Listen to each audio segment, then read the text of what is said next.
Thank you again. Thank you, everyone. We are really happy at Fairbnb.coop to have this fair talk. Today we are with Lucía Hernández. I will be introducing her just in a second.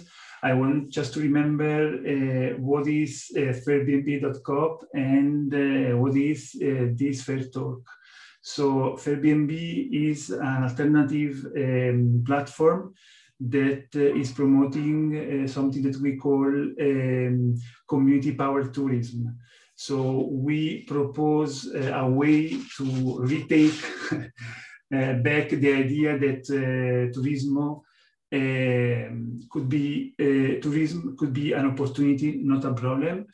And we are really working hard to connect with local communities and propose a way where social innovation is really strictly connected with circular economy and local development. So today, as you know, the topic is regenerative tourism. It's also a way to describe, we hope, more and more, it's a way to describe what we are doing. We will be discovering this with our guest. And actually to have this better connection with the global and the local community, we started this program called Fair Talk. So each month we will have a special guest talking about what is our way to understand tourism, but also our way to understand cooperativism, platform cooperativism, how to get real the idea that we can change the world where we are living without losing the connection with economy. So be really focused on transformation. So how something that sometimes seems not connected, like activism and economy, could work together to create better changes and better ecosystem, better cities. So we will have soon more information about the next guest. But we start today. I'm really happy to introduce you, Lucía. Hello, Lucía. How are you? Hello everyone. Thank you, Domenico, for inviting me.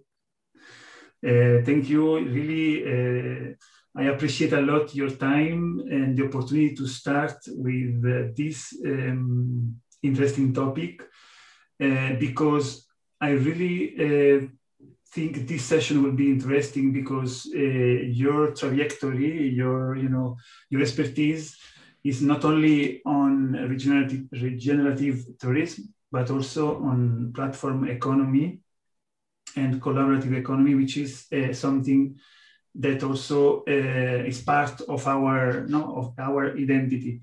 So I'm really happy to have you here. So just for the public, I remember Lucía Hernández is a platform economy expert. She has been involved for more than 10 years in the collaborative economy, or we can say business models organized in networks of people or company connected through digital or physical platforms.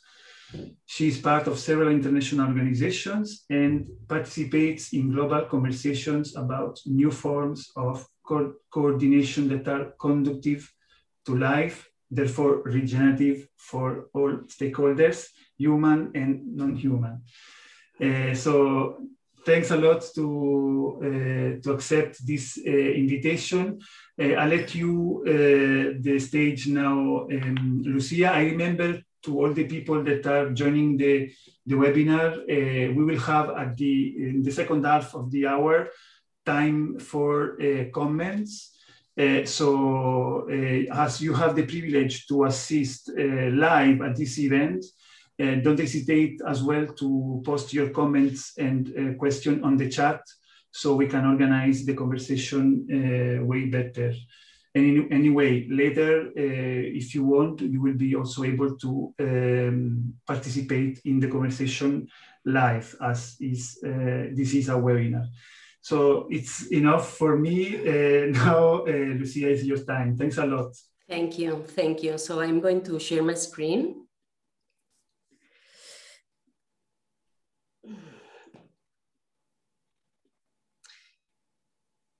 Okay, so, sorry. We are in an inflection point. As Carlota said, Carlota Perez, professor of technology and development, said one time, we are in a moment that we can go to an utopian world or really a dystopian one. As my beloved Lisa Gensky said, we are at the same time in the moment of the no more and the not yet.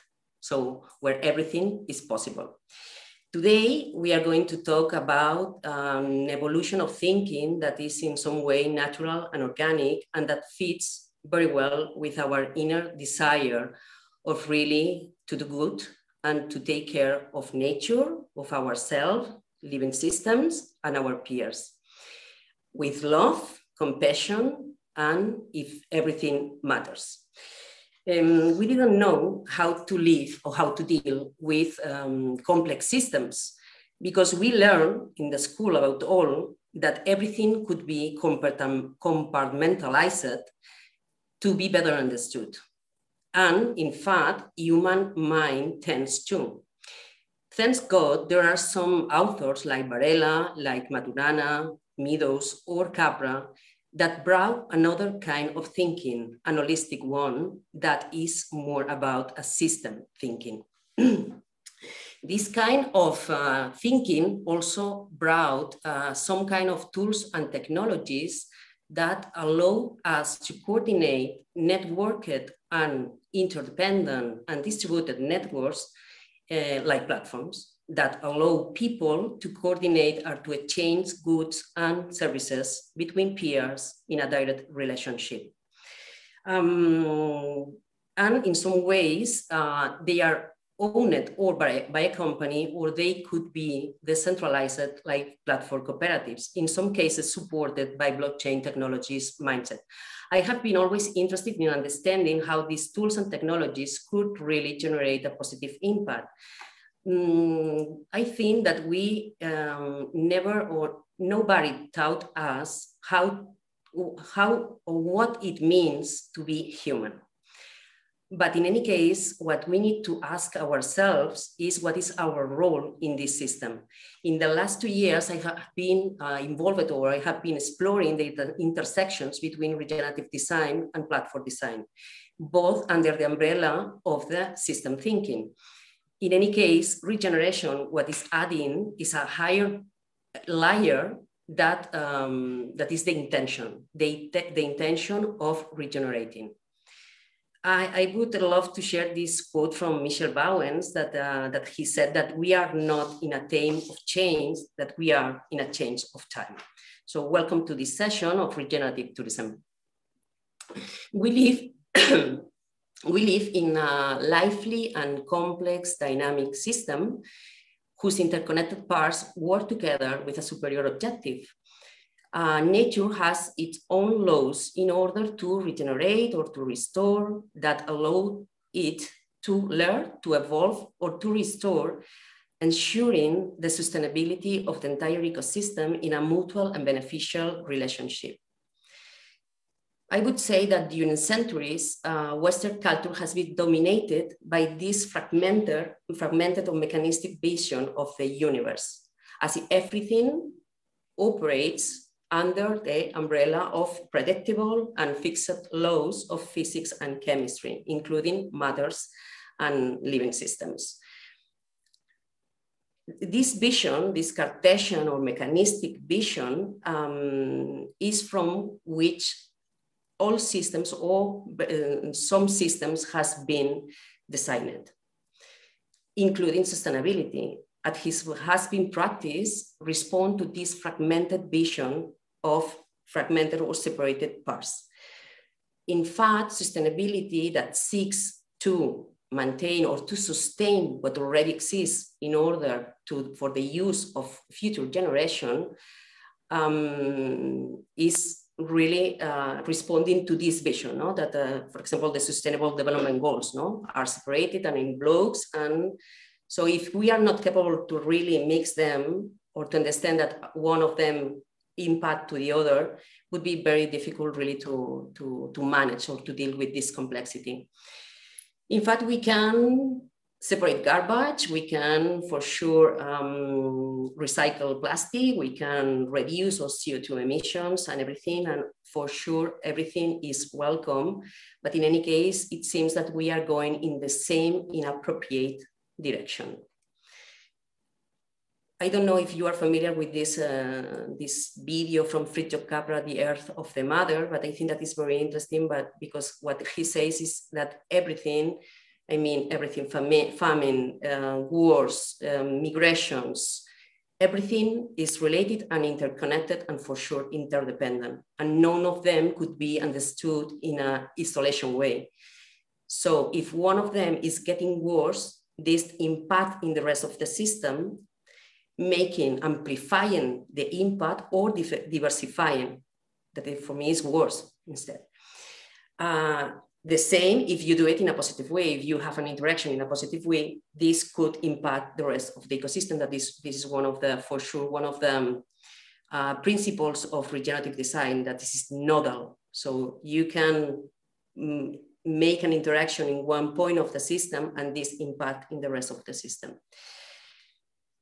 Problems cannot be solved from the same level of consciousness from which they were created, said Albert Einstein. And this is true. At the end, what we need is to really move, or it's time to move from this fragmented, mechanistic, extractivist, and degenerative position to an integrated mental vision of a unique, dynamic, and complex living system, and learn how to relate to it in a win-win-win relationship. Regenerative design, there is no common definition about regenerative design, and there is no common principles, but there are like some common, I would say, principles that are similar, or that the thought leaders or the people who is working on regeneration share. But in any case, it's like a step beyond sustainability, is the term that is used to describe processes that regenerate damages ecosystem, or as a principle of design. This is very interesting. And the purpose of regeneration is the same that the purpose of life itself, is to create the right conditions for all life to thrive and flourish. Influence and inspirations, I wanted to add this influence, because I think that if we go to the earth of the primary source of influence, we can understand better this movement. So it's based on ecology, that is the branch of biology that studies the relationships of living beings with each other and with the environment in which they live. And for sure, you can see an example here in this hotel in Kemala, in Thailand, that is called Kemala, where the hotel is totally integrated in nature, using also natural or local wood material. So it's like integrated to really try to mix, or to balance the to balance how we live with the nature that we are surrounded. Biomimicry, that is the science that studies nature as a source of inspiration for innovative technologies to solve those human problems that nature has already solved. So you can see here two hotels. One is the Mandarin Oriental Hotel in Tokyo. That is very interesting because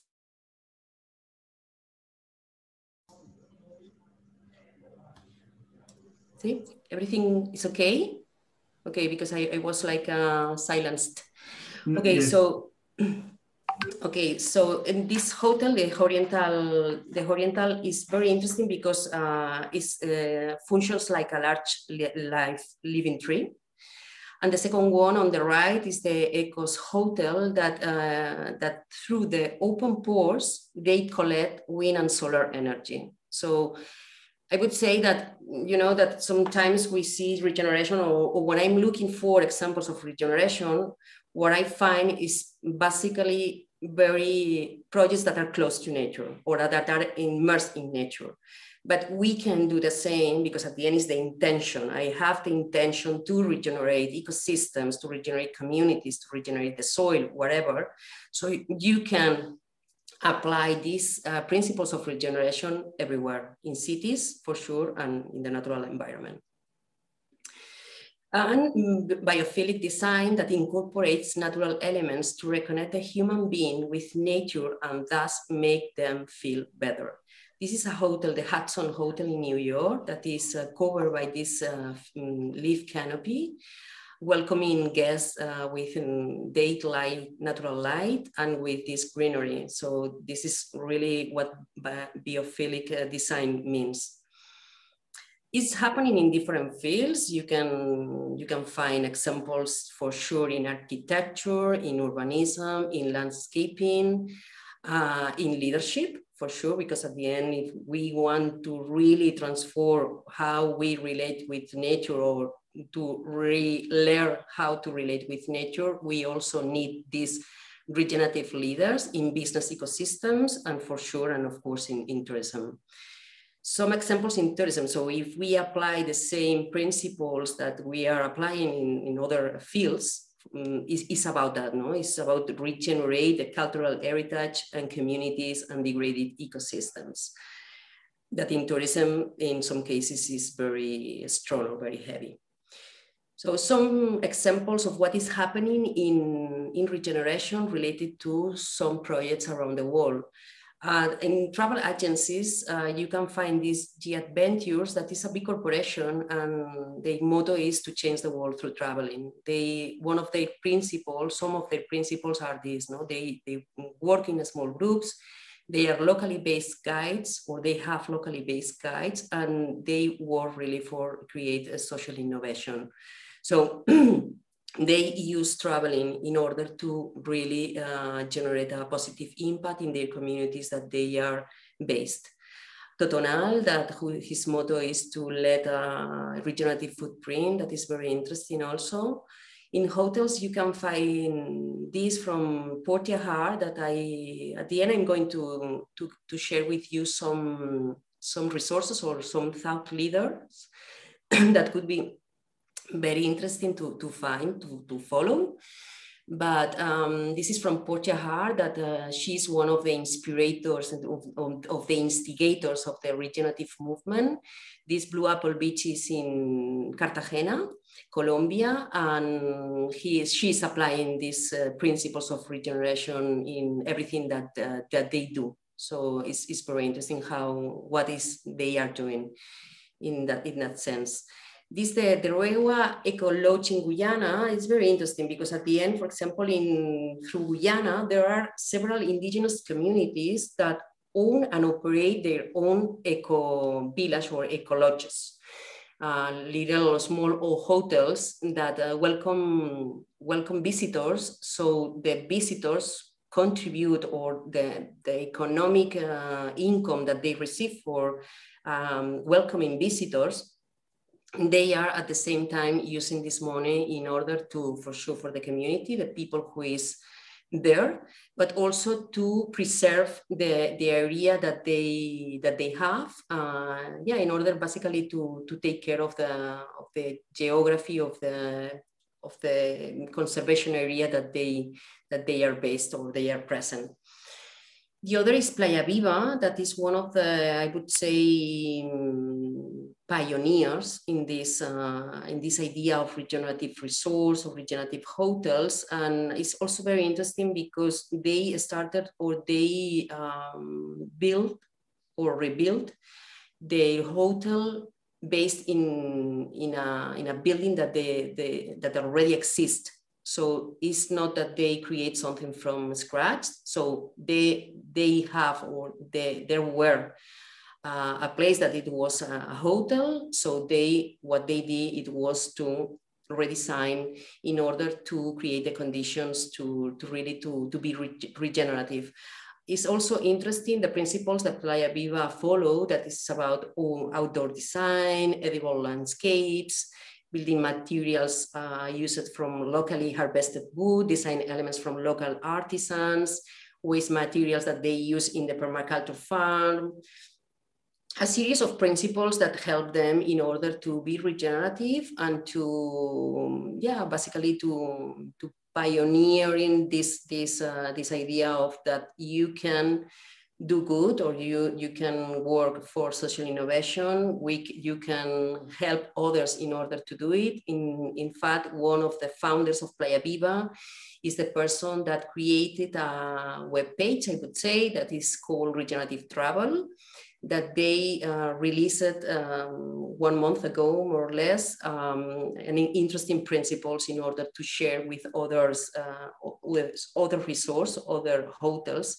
And Portia, that is the person that I talked before, that is the founder of the Playa, the Blue Apple Beach, she is also working with other hotels in order to help them to become regenerative. And one thing that she told me in an interview that we had, that I think that is very interesting, is that regeneration is not a goal, it's a medium, and it's an open-ended process. So if we have to talk about the difference between sustainability and regeneration, for sure, this is one of them. Sustainability, at least what I know, is a lot about if you accomplish with all these parameters, you are sustainable or you are not sustainable. In the case of regeneration, because it's an open-ended process, and because once you have the intention to really become regenerative, it's a process, and as a process, you can start wherever you are with the elements, or with the most important is the intention. So you start, and you could evolve in this regenerative idea. Some experience that are interesting. This is about research that did visit Flanders, and I thought that is very interesting because at the end, the most transforming experience are those that provide really meaning. That are when you have a significant physical activity, climb a mountain, when you are surrounded by beautiful landscapes, or it's beautiful the place, a destination needs to have something in order to attract people, for sure. And when you meet with locals, no? And I think that this is one of the most transformative, for sure, and is also something that are demanding visitors or travelers. They want really to live authentic and local experiences. And during the 2020 appeared some kind of statistics about how it's gonna change travel, but about all how it's gonna change behaviors on travelers. So 60% of the clients said that they plan to make more responsible travel choices, and 78% of the people, they will choose suppliers. They will choose suppliers based on their environmental credentials. And for sure, community immersion is a key driver to choose where to visit, or what are the experiences that you want to have. Procorev, that I think that somebody in this meeting is from this experience, that I think that is one of the first that I know about, that I consider that it is regenerative for sure. So visitors can plan reefs, and the most interesting thing is when you are there, they show you how this is impacting in the ecosystem surrounding where you are planting the reef. So I think that this is the kind of the example of how our experience could be regenerative. Pelorus, and that are about bespoke experience that seeks to transform our perspective of the world and our impact on the planet, with the Pelorus Foundation, that is about, or they want to basically to contribute to the to maintaining or keeping the environment, and they are trying to, well, they creating this foundation in order to help on that. And the other is Rotorua Canopy Tours, that I think that is very interesting because it's from New Zealand, that I think that is one of the destinations that are more active on really trying to develop regenerative practices, and I would say that included in the mission of the destination. That is very interesting. So what they did is basically to they through the experience that the visitors have in these tours, they contribute to what they call the predator-free 2050 vision of New Zealand vision.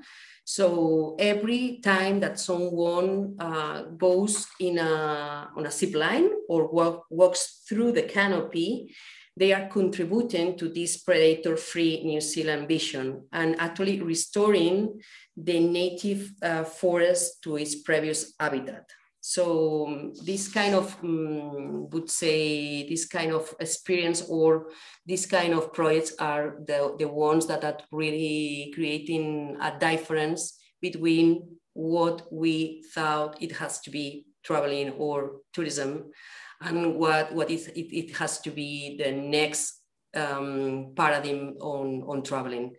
And some, just to finalize, some destinations marketing organizations news that are very interesting destinations in order to follow, because they are starting in the path of really becoming regenerative. New Zealand is one of them for sure.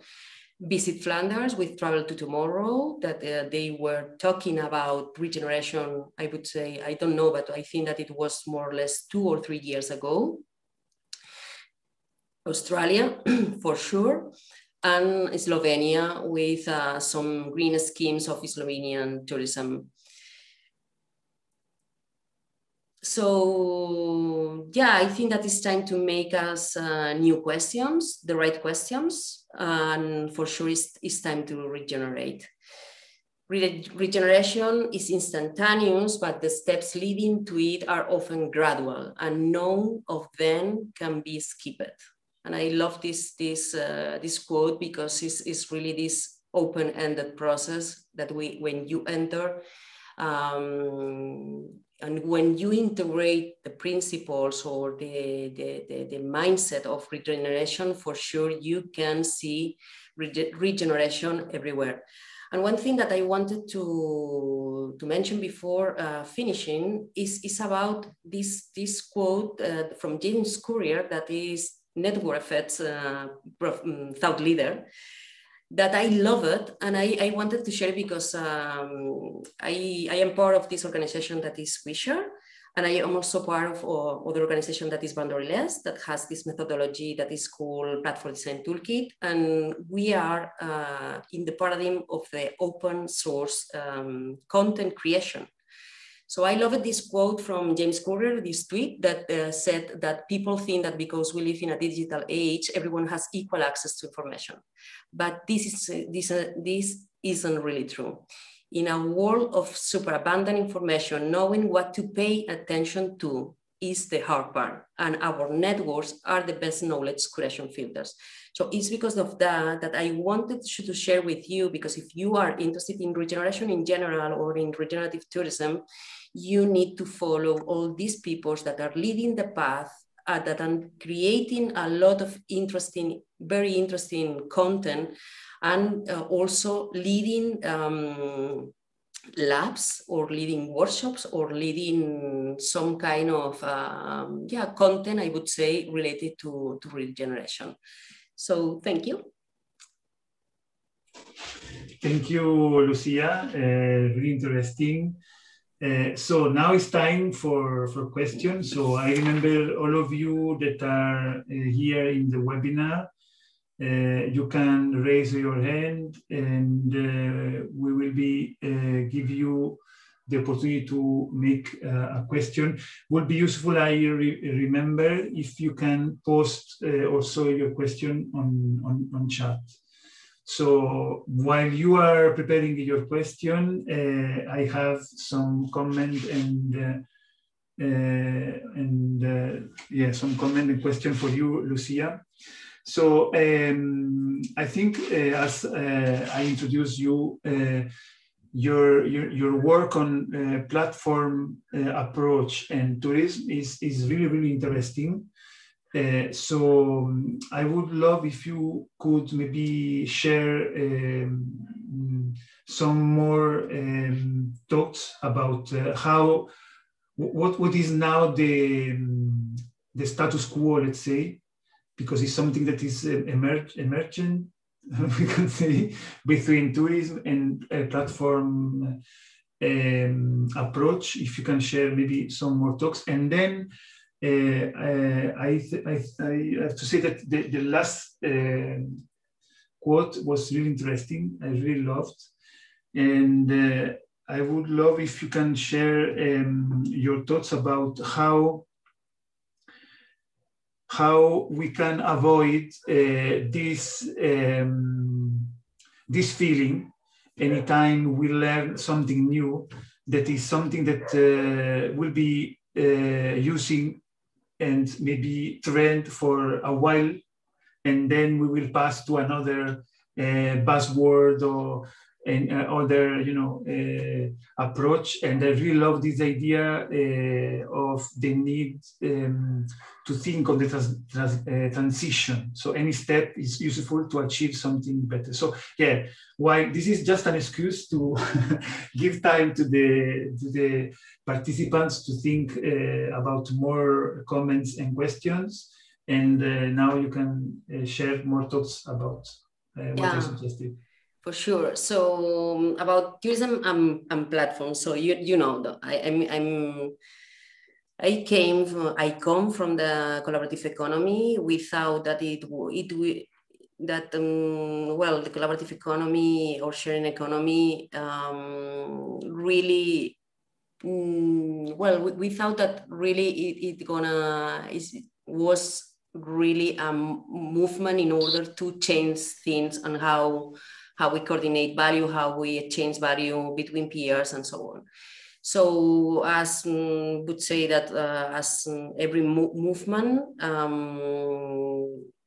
the movement evolved in some way that maybe it was not the best. That is basically to repeat patterns of the capitalistic model. But in any case, it's still a very good opportunity and a very good, and it has a lot of potential in order to really coordinate these distributed networks, right? So at the end, it's not about creating platforms, it's about to integrate platform mindset. So once you have integrated platform mindset, you really can think how everyone in a system could exchange value and obtain what they need from each other in a direct relationship. So it means really to organize between us in order to create value or to exchange value. And I think that this is the most interesting thing. The other thing is that at the end, in 2020, I read the other day that we go ahead like 7 years. So, it was like 7 years of evolution in just 1 year, in the sense of digitalizing and so on. So it's still a big part of the market that is not digital, but will be more digital. So I would say that digital platforms or platforms as a way of organizing ecosystems in the business model is going to be an interesting opportunity for everybody. About regeneration, I would say that, you know, I am like following key trends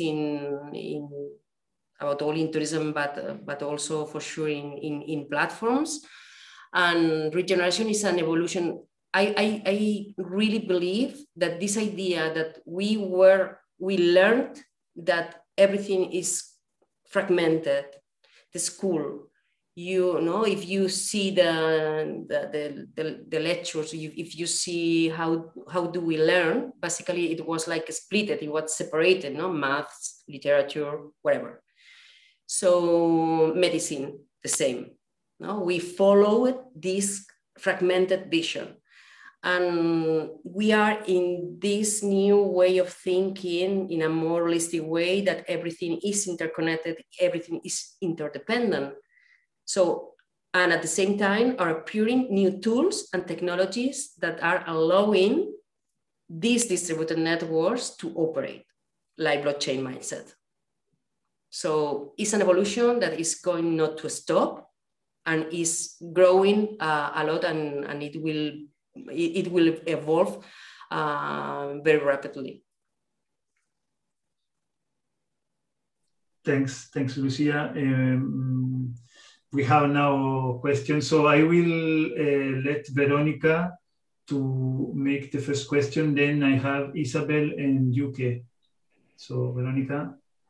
Thank you, Domenico. And hi, Lucia. Thank you so much for your presentation. I'm really interested in regenerative tourism in urban context, because it's more easy to see in nature, finally. So what do you think about this? What are the main challenges? Well, I think that this is a super interesting topic.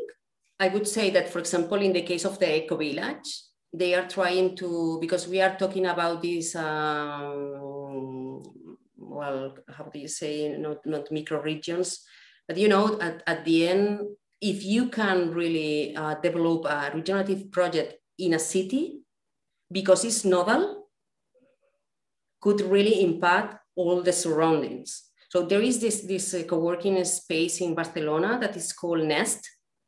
That is one of the principles of living system that is nested, because we are not isolated. Because we are not isolated, we are nested in other, no? A baby in his family, a family in a community in a city, whatever, no? So I would say that we don't need to be scared about how to do it in a city, because this nest is doing that. It's applying also biophilic design, creating an orchard inside the co-working space in order to have vegetables to cook in their kitchen, to give to their co-workers. So, and they are like selling the plants that they grow in the co-working to the community in their neighborhood. There is this space in London that is Participatory City, that I don't know if you know. They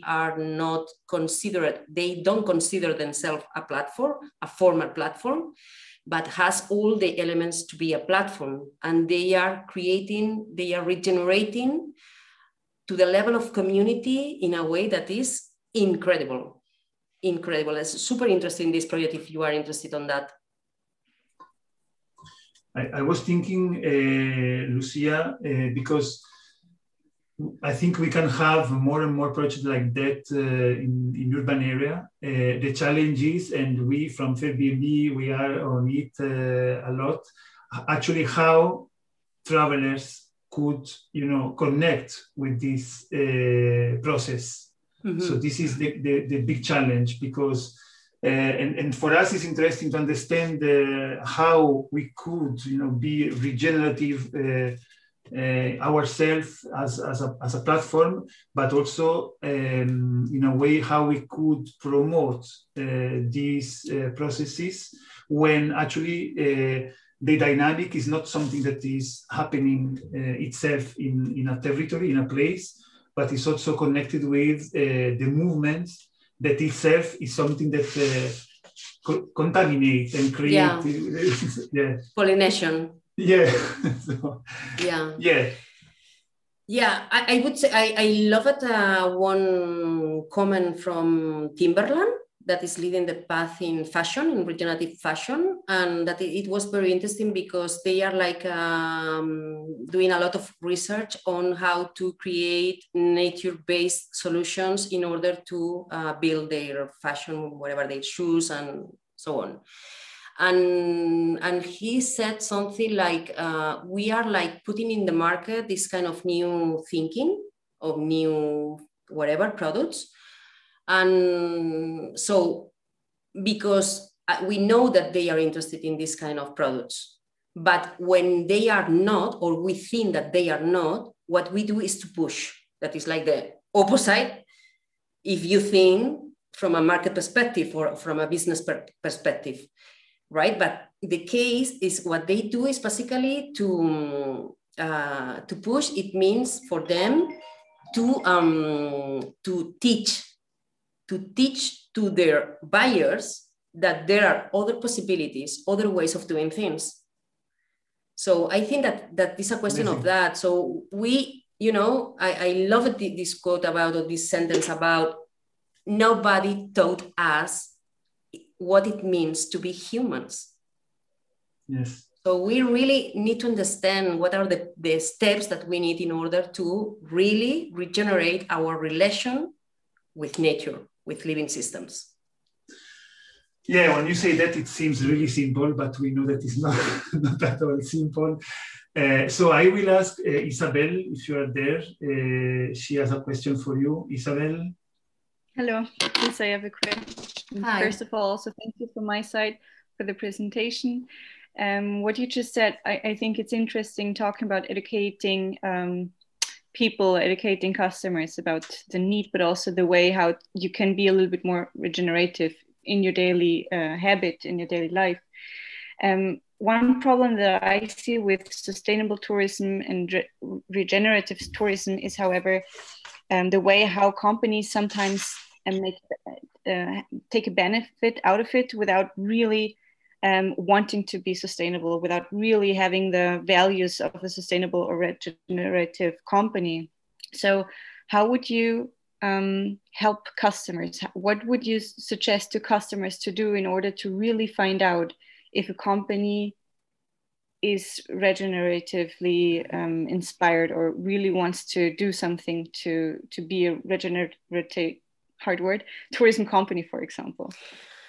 Well, you know that I don't believe in labels. I don't believe in certifications, because who is managing that certification, you know? So I think that it's a question of coherence. The measures, for sure, that the company is giving to them, to the community, to the market, through their social media channels, for sure.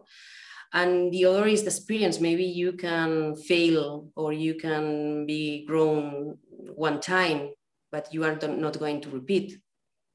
The other thing is that, for example, this regenerative travel that I can put it in the chat, because I think that this is a very interesting network to follow. And they are like aggregating projects that are really regenerative. So this is the other thing. And about the regenerative washing, green washing, and so on, I think that we can not do very much about that.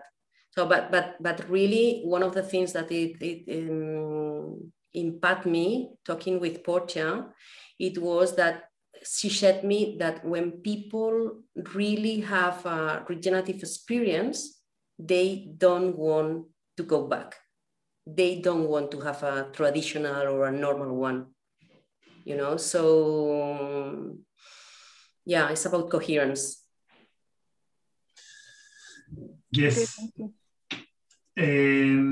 So I have another question here. I have Duque. Yes, thank you. My connection is not so good, so I can't turn on the video. I'm more looking at regenerative tourism from a perspective of impact, so that you minimize your negative impact and you increase your positive impact in so much that you give back to the ecosystems of nature. And for me at the moment, the big elephant in the room is airline travel, because how, you know, it makes such a huge impact. If you go somewhere far away and you plant a tree, it's so disproportionate from the impact that you've made on the planet. For me, that is a big challenge at the moment in the definition of regenerative tourism. Yeah, for sure. And yeah, I don't know if you are familiar with this book that is Tourism on the Anthropocene. That is super interesting. And she said that, no? You can be super sustainable, you can go to a green destination or whatever, but if you are going by plane, you are impacting, or you are letting a very high footprint. So I would say that for me, it's incredible that this sector has not is not still having more innovation, because, you know, we are going to the moon, but we are not capable of really innovate on how we move from one point to another. I think that this is very, well, it's difficult to understand. The other thing is that for sure during some years or several years, we are going to see the growth or the increasing people going local, the domestic traveling. The other thing is that some things, because for example, Euromonitor did a research or a survey that they told that some of the behaviors of travelers are gonna keep on the time. So it's not just a question of by the coronavirus, you know. So there are some behaviors that are gonna change forever, and one of them could be, this is like my dream, but I love to travel, so I don't know how to deal with that. But really, not to travel for 1 week to the other point of the world. You know, it's more about to have more time in order to visit the place, to really integrate it with the community, to visit in a proper way, but just not to go there like in a extractivist way and come back. So I think that we are going to see innovation on that also. Thanks, Lucia. I can see that there are a lot of questions coming. It's really interesting, and this discussion now is super interesting. I want to share with you a strange sensation I had the first time I took a fly during the COVID, and I felt like a privilege, you know, this idea of privilege, and this is incredible because. You know, before the pandemic, for me was something really normal, take a fly. So yeah, just to share with you that I think it's really interesting what you are saying, that maybe it's not just a matter of pandemic, but we can change the way how we actually consider travel. So I have now Thomas, if you are there. Thomas? Hello, everyone. I'm Thomas. My question to Lucia, thank you for the presentation. It was very nice. That we were working all together for a platform that wants to have these values and this regenerative. It's a good question. It's a good issue. But a platform that works with numbers, with a lot of hosts, with a lot of associations, with a lot of agents inside the tourism sector. And it works because of the large numbers we have, because we create a big community.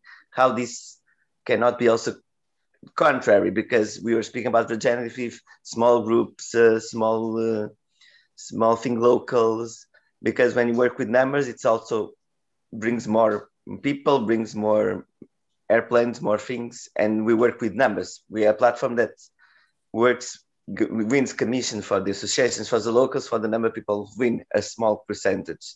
How this also can not be a bit contrary to the regenerative way of economy.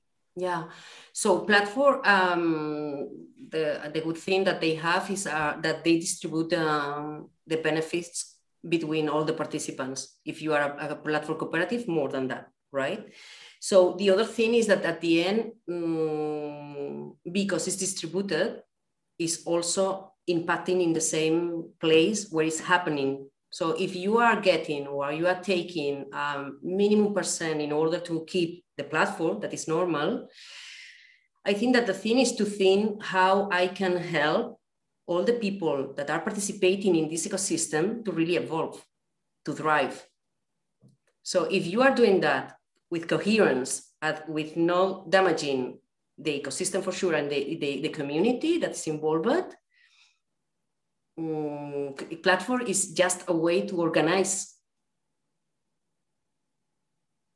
So it could be local. So, you know, you can organize a platform from the local perspective, even if you are a global platform.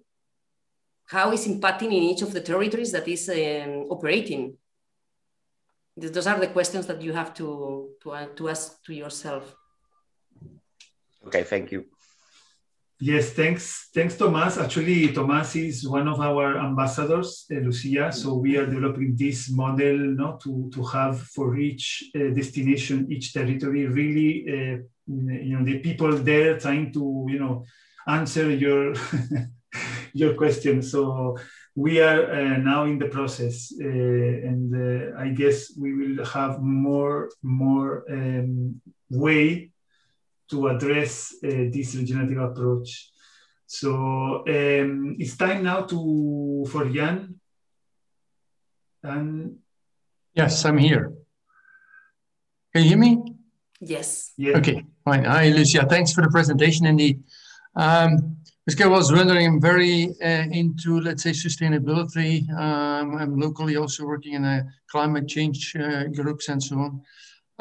I'm based in Flanders, so I'm connected with the Travel to Tomorrow and the whole organization there. So indeed, I think it's a very nice organization to work with and a nice vision, basically. Now, what I'm a little bit struggling with is that we are making that big emphasis on the distinction between sustainability and regeneration. I think for maybe the specialists in the room here, it's all clear and there is a clear distinction maybe. But I think for the masses, let's say, and the big majority of the people, I think many of them will say, well, what is that difference? Eh? What makes the difference really? Because as well, I have learned as well that basically sustainability is all about regeneration, right? It's the cradle to cradle or the cradle to cradle, basically in general. So I'm a little bit confused myself as well, basically, and then to start to explain that to others, that does not look very easy for me. Now, I've seen already that Angela was answering my chat, and there is a website, a new project going on, but still, I mean, I would be interested to hear your idea about that. Yeah, I would say I heard the other day a quote that I'm going to read you because I thought in that moment that it was like very clear. It's from Bill Reeds, that Regenerative Group, and he said something like sustainability requires regeneration. You can't be sustainable without regeneration, our relationship with life. So regeneration, what I understand is basically that sustainability is about to really, it's like reinforcing this idea, that is to sustain what already exists. So it's not needed that you are putting the effort on regenerating, for example, plastic. We can recycle, and this is part of sustainability, right? But the source is that this is grown. So why we are doing bottles of plastic when we can for sure do research in order to understand how we can develop other ways of containing water in order to drink. So there are a lot of examples of nature-based initiatives or nature-based products, materials, and so on that are very interesting. The other day, I was watching a documentary, the Torre Eiffel. It was based in our bones. There are a lot of examples of how we use the inspiration of nature, how nature has solved some of the problems that humans have in order to really create something regenerative. So, I don't know, rice bags, right? We are, the other day in a vegetarian or ecological supermarket giving me a carton bag. So why we are using carton bag? Why? If we need to cut trees in order to do that. Could be recycling, but why we are cutting trees? So I think that we need to go to the source in order to understand what is regenerative or what is, I don't want to be super inflexible or to be super, to try to put everything in like a square or like a box, but even circular economy could not be seen as regenerative. Okay. I think I need to investigate a little bit more, though. Because, lots of examples. what you're saying is basically also what they are saying in sustainability. You know, they are exactly saying it's the trias ecologica, as we say, right? So it's first avoiding, right?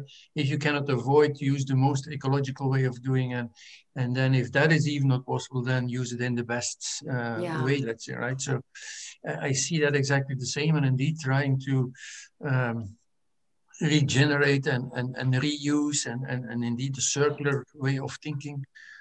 So I'm confused if you say that circular economy is even not regenerative. Some authors don't consider circular economy as regenerative. Some authors. The other thing is that I would say that, you know, it's not a question of, you know, we can like avoid sustainability, delay it and let it there. Regeneration is for me is more about we are evolving this idea. We are not going to let sustainability outside. It's like putting another layer that is really the intention to regenerate. Sustainability is about that, no? It's about sustain for sure. That we can't say that sustainability is a bad thing.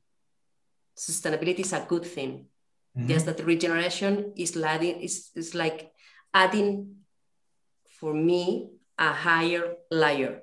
That is the intention to really regenerate damaged ecosystems. Right. Okay. We are, thanks. We are approaching the end of the session. Time for the last question. So I think there is Corinna with the last question. There are more comments, but it is really great, right? But we have to close. Sorry. So the last question, Corinna, and we close. Yes, hi. Thank you so much for the presentation. So yes, and I really like the points that you made about transformative experiences. And I can definitely relate to those myself, especially the one with meeting locals, because I think this is such a good way to connect with the people there and the culture. And this really leaves a lasting imprint on travelers. And I think this has a big potential to change travelers' mindsets as well and leave places with this connected feeling. But, you know, what I've also seen often is that this pushes, you know, advancements in the travel industry that are less authentic than they should be when it comes to interacting with locals or with the culture. So yes, as my question states, I was wondering if maybe you have some examples of how this is done in a more regenerative context that could be replicated in a better way. Yeah, you know that what I think, I have like a very opposite thinking about what it needs to be tourism. You know, I would say that for me, this monoculture of tourism, and we can see now that, no, with the quarantine, with the coronavirus and so on, that there are spaces that are empty with all the infrastructure there just made by or for tourism. So for me, this is shocking. The other thing is that I don't think in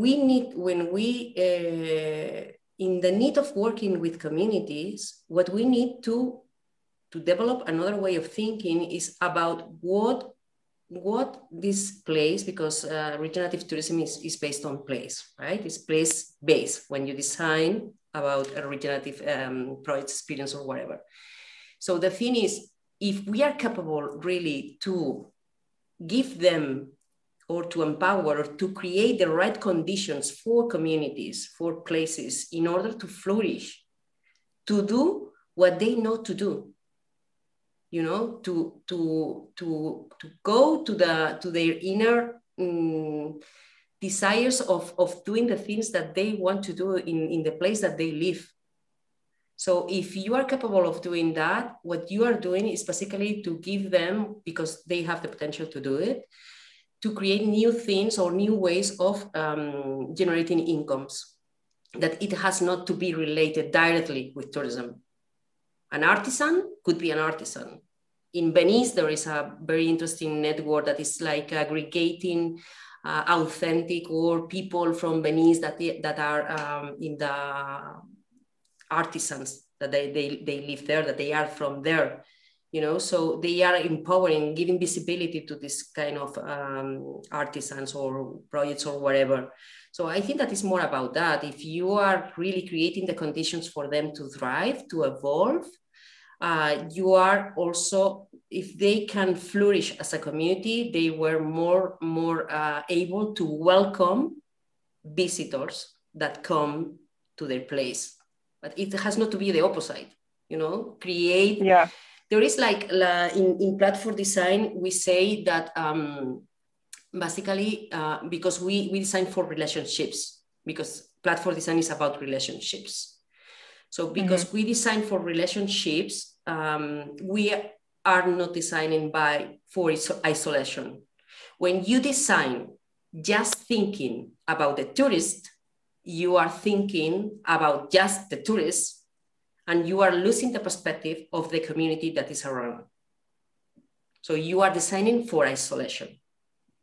If you design for relationship, in relation with ecosystem, in relation with nature, for sure, these human and non-human stakeholders, you know, with the culture, with the place, with people, projects, everything, and with the infrastructure that is supporting this environment, for sure, you are creating, or you are designing for a really win-win-win relationship, not just for winning one of them.